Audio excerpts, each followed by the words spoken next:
हुनुहुन्छ आज इन्द्रेणी हेर्नुभएका तमाम दर्शकलाई? सम्पूर्णलाई मेरो नमस्कार। सबैजनाले मेरो भिडियो हेरेर माया गरिदिनु होला। तपाईँका छोराछोरी कति छन् रे? मेरो 2टा छोरा एउटा छोरी छ। 3 जना छन्। अहिले ती कहाँ छन्? छोरा र छोरी भैरवामा छन्, आफै काम गर्छन्, आफै खान्छन्। मैले पढाउन सकेन। कान्छो छोरालाई मैले पढाउँदैछु, 5 मा पढ्छ अहिले। अनि सासू ससुरा बुवा आमा को हुनुहुन्छ तपाईँको?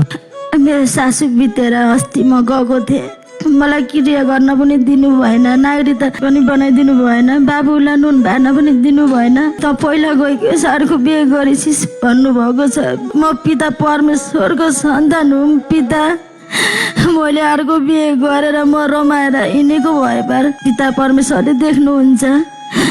मैले दुःख गरेर मैले छोराछोरी पालेको छु, तर ठुला छोराछोरी आफै कमाउने, आफै गर्छन्, खान्छन्। मैले पढाउन सकेन। कति वर्षका छन् ठुला छोराछोरी? मैले 14 वर्षमा बिहे गरेको, 15 वर्षमा छोरो जन्माएको ठुलो छोरो। अहिले 21 वर्षको छोरो भएछ। 18 वर्षको छोरी छिन्, 13-14 वर्षको कान्छो छोरा छन्। छोराले म पनि जान्छु मम्मी इन्द्रेणी भन्नुभएको थियो। मेरो छोरो स्कुलमा त्यत्रो 1 महिना जति छुट्यो स्कुल गाउँमा गएर। अनि तपाईँको श्रीमानको नाम के थियो? सुराज गन्धर्व हो। म विश्वकर्माको छोरी, अन्तर्जात विवाह गरेको मैले। अनि विश्वकर्मा गन्धर्व पनि अन्तर्जात हुन्छ र? अन्तर्जात भन्दो रहेछ। अनि को ठुलो रहेछ त त्यसमा? गन्धर्व ठुलो रहेछ कि विश्वकर्मा? विश्वकर्मा ठुलो रहेछ। यत्रो वर्ष भयो बिहे गरेको, छोराछोरीको बिहे गर्ने उमेर भयो। माइततिर कतिको सपोर्ट गर्नु भएको छ तपाईँलाई?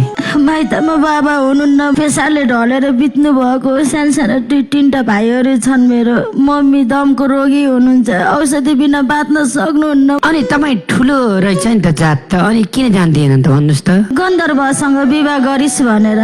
ए तपाईँलाई माइतमा जान्दिएन? हजुर, मैले छोको पनि खाँदैनन् अनि भित्र पनि जान दिँदैनन्। मलाई कति रहर लाग्छ मेरो दाजुभाइ दिदी बहिनी मम्मीसँग सँगै बसेर खान कति मन लाग्छ। तर मेरो भाग्यमै त्यही लेखेको रहेछ कि म बाहिर बसेर खानलाई। हेर्नुहोस् त दर्शक बहिनी, शिव गन्धर्वको पनि हामीले कहानी सोधेका थियौँ, अन्तर्जातीय। यहाँ बाहुन छेत्रीले तल्लो जातिलाई पेले भन्ने कुरा मात्र होइन साँचो। यहाँ जाति जाति बीचमा महिलाले महिलालाई दमन गरेको, पुरुषले पुरुषलाई दमन गरेको, बाहुनले बाहुनलाई नै दमन गरेको, तामाङले तामाङलाई नै दमन गरेको, तलकोले तलैकालाई, माथिकाले माथिकैलाई दमन गरेको कुरा छ। त्यसकारण यहाँ प्रवृत्तिको कुरा छ, सोचको कुरा